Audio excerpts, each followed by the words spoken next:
السلام علیکم ورحمۃ اللہ وبرکاتہ۔ الصلاۃ والسلام علی رسولہ الکریم وعلی آلہ واصحابہ اجمعین، اما بعد فاعوذ باللہ من الشیطان الرجیم، بسم اللہ الرحمن الرحیم، والفجر ولیال عشر، صدق اللہ العظیم۔ میرے محترم بھائی اور دوستو،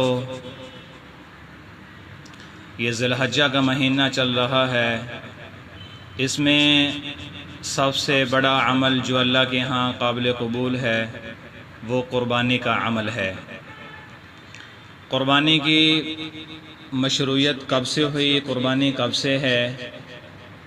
یہ قربانی کا عمل حضرت آدم علیہ السلام کے زمانے سے ہے۔ حضرت آدم علیہ السلام کے زمانے سے قربانی کا عمل چل رہا ہے۔ چنانچہ قرآن پاک میں بھی اس کا تذکرہ موجود ہے کہ سب سے پہلے قربانی حضرت آدم علیہ السلام کے دو بیٹوں نے دی۔ ایک بیٹے کا نام حابیل ہے اور دوسرے کا نام قابیل ہے۔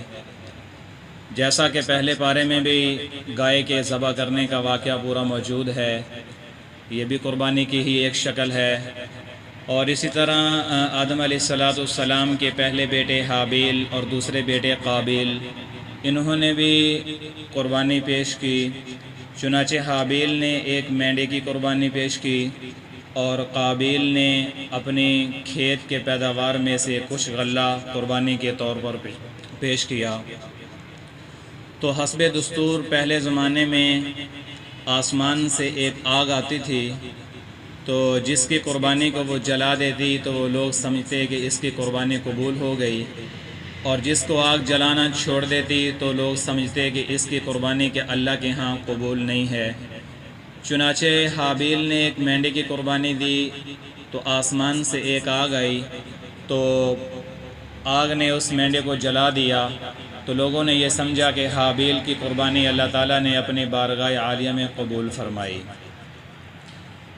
چنانچہ پہلے زمانے میں لوگ بقدر وسعت قربانی کیا کرتے تھے۔ کسی کے پاس جانور ہے تو وہ قربان کرتے، اگر کسی کے پاس غلہ ہے تو وہ اللہ کے راستے میں قربان کرتے، اگر کسی کے پاس کچھ رقم ہے، نقدی ہے، تو وہ اللہ کے راستے میں قربان کرتے تھے۔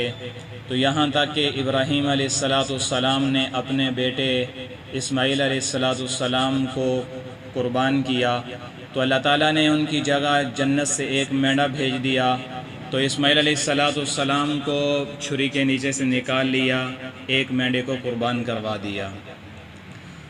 تو اللہ تعالیٰ نے قرآن پاک میں سورۃ الفجر میں ارشاد فرمایا، والفجر ولیال عشر۔ فجر سے مراد اکثر مفسرین فرماتے ہیں کہ فجر سے مراد 10 ذی الحجہ کی صبح والی مراد ہے، اور ولیال عشر سے مراد 10 راتیں ہیں کہ ذی الحجہ کی پہلی 10 راتیں مراد ہیں۔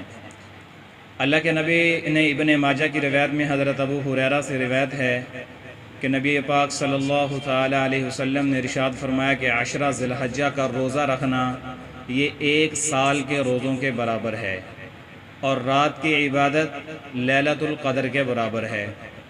اور دوسری روایت میں ابن ماجہ کی روایت میں حضرت ابو قتادہ رضی اللہ تعالیٰ عنہ سے روایت ہے کہ اللہ کے نبی نے ارشاد فرمایا کہ اللہ تعالیٰ سے مجھے امید ہے کہ 9ویں ذی الحجہ کا روزہ رکھنے سے 1 سال پہلے کے گناہ معاف کر دیے جاتے ہیں اور 1 سال بعد کے گناہ معاف کر دیے جاتے ہیں۔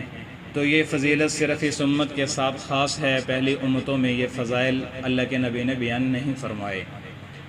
اور پھر اسی طرح قربانی کا عمل ہے کہ 10 ذی الحجہ کو اللہ تعالیٰ کے ہاں کوئی ایسا عمل قبول نہیں ہے کہ جو جانور کو قربان کرتا ہے اور اس کا جانور کا خون جو ہے وہ زمین پر بہتا ہے، تو اللہ تعالیٰ کو یہ سب سے زیادہ محبوب عمل ہے۔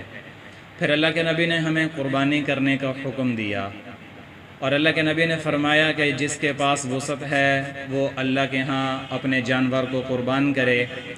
جو جانور اللہ کے راستے میں قربان کیا جاتا ہے تو جانور کے خون کا قطرہ زمین پر گرنے سے پہلے اللہ تعالیٰ اس کے گناہوں کو معاف فرما دیتے ہیں۔ اللہ کے نبی کی سب سے چھوٹی بیٹی حضرت فاطمہ سے فرمایا کہ اے فاطمہ اپنے جانور پر حاضری دو، اور اللہ کے نبی نے فرمایا کہ جب تم حاضری دو گی تو جانور کے خون کا قطرہ زمین پر گرنے سے پہلے تمہارے سارے گناہوں کو معاف کر دیا جائے گا، اور یہی جانور اپنے خون اور گوشت اور اپنے کھروں کے ساتھ قیامت کے دن اس سے 70 گنا زیادہ بھاری کر کے تمہارے میزان میں رکھا جائے گا۔ تو یہ فضیلت سن کر حضرت ابو سعید خدری رضی اللہ تعالیٰ عنہ بے ساختہ کھڑے ہو کر کہنے لگے، عرض کیا یا رسول اللہ صلی اللہ تعالیٰ علیہ وسلم، یہ فضیلت صرف آل محمد کے ساتھ خاص ہے یا باقی مسلمانوں کے ساتھ بھی خاص ہے؟ تو اللہ کے نبی نے ارشاد فرمایا کہ نہیں اے ابو سعید، بلکہ یہ آل محمد کے ساتھ خاص نہیں ہے بلکہ تمام لوگوں کے ساتھ یہ فضیلت خاص ہے۔ تو اس لیے اللہ کے نبی مدینہ طیبہ میں 10 سال قیام فرمایا، قربانی کرتے رہے۔ حجۃ الوداع کے موقع پر اللہ کے نبی نے 100 اونٹ قربان کیے، 63 اونٹ اپنے ہاتھ سے قربان کیے اور باقی حضرت علی سے کروائے۔ تو اس لیے میری آپ سے درخواست ہے، یہ ذی الحجہ کا مہینہ چل رہا ہے، دن کو روزہ رکھیں، رات کو عبادت کریں اور 10 ذی الحجہ کو اپنے جانور کی قربانی کریں، اور جو جانور کی قربانی کرے گا اللہ تعالیٰ اس سے راضی ہو جائیں گے، دنیا میں بھی اس سے راضی ہوں گے اور آخرت میں بھی اس سے راضی ہوں گے۔ اللہ تعالیٰ سے دعا ہے کہ اللہ تعالیٰ ہم سب کو قربانی کرنے کی توفیق عطا فرمائے۔